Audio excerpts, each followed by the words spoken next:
Hi, welcome to Data Shark Academy.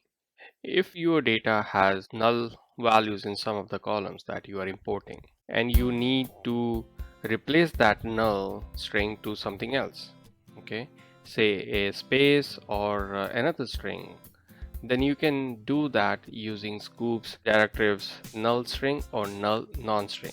As their name suggests, these are for string and non-string types of the data. In our employees table, I have intentionally added some null values for the last name just to test this out. So let's try it and we'll see how the results are changed now.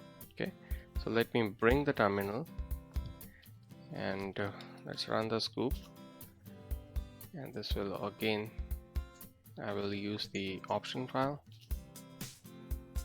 So as you see that using option file saves a lot of time in writing the same redundant parameters every time. So I highly recommend you to use it. Target directory, Sqoop, employees, nulls. Okay, and we want to change the null string. So this we need to change it to blank. Okay, and we want to use, let's put the driver again. I think I did before in the option file, but let me just do it again. Enter.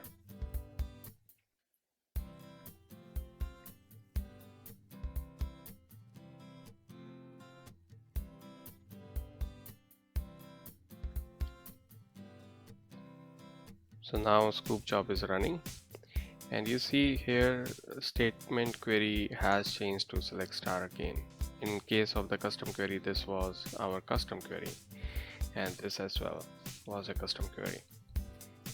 So now it's importing the data as well as transforming it, and you would be doing this kind of exercise often, especially data scientists. They want to have a clear data set and they need to transform a lot of values, which can be done using these directives. So let me show you some data.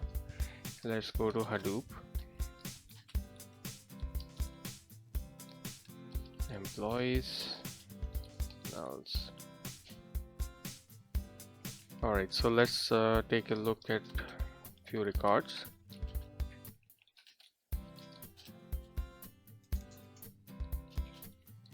Head 10. So we had some null values which are now changed to blank string. You see one in the first record and there is one in the last record. Okay, so this is how you can handle the null values in your source data, and this is very custom. You may or may not need these. It depends on the use case that you are handling, or data scientist may require this kind of transformations. Okay, so try this out on your end and I'll meet you in the next class.